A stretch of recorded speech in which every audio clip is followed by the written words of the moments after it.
reporter and media correspondent who's covered the royal family for more than 20 years. Neil, great to have you on. So the spokesperson, just so we're kind of checking off the list here, the spokesperson for the royal couple says it was near catastrophic, that it was a 2-hour-long chase, multiple near collisions. I want to play some sound from New York Mayor Eric Adams about this and then get your response. Watch. I would find it hard to believe that there was a 2-hour high-speed chase.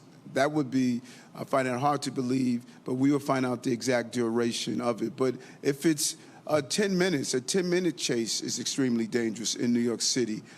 We have a lot of traffic, a lot of movement, a lot of people are using our streets.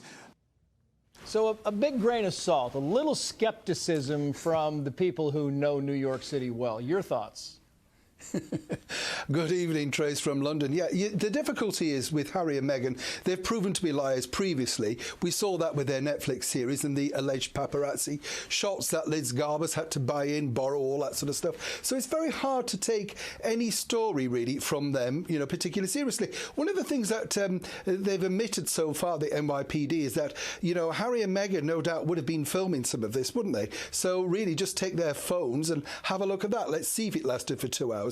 And I think really what's more important, and one wouldn't wish any negativity on anybody, and what I mean by that is any accident or any problem like that. You wouldn't wish that. But the bigger issue really over here is, as we now know, Prince Harry's battling for the right for royal protection back here in the United Kingdom. This, you know, falls on one of their big comeback nights. Nobody was interested in the award. The dress got very little traction, and one might say this kind of plays into their narrative. Remember, Oprah Winfrey called it their truth, and I find it very, very hard to believe, as your mayor said, that this could have gone on for 2 hours. Where's the proof of that? So I think until we see more evidence, we would have to say that, once again, we're living in Harry and Meghan's world and being asked to believe something until proven is very hard to believe. You make a great point there, Neil, because we haven't seen any video of this yet. We clearly haven't seen Meghan and Harry's phone, but the taxi driver who picked them up from the police station said the following, and I'm quoting here,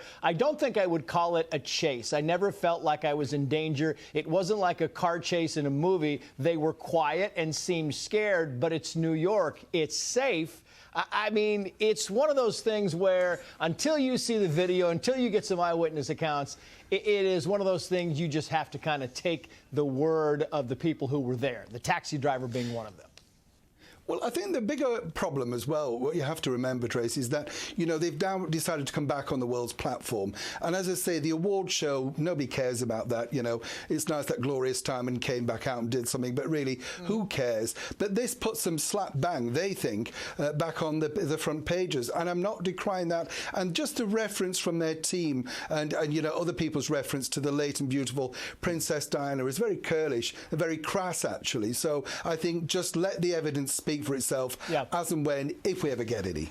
Yeah, and I will say that drama does tend to follow Meghan and Harry in a lot of places, especially here in the Southern California area where they live.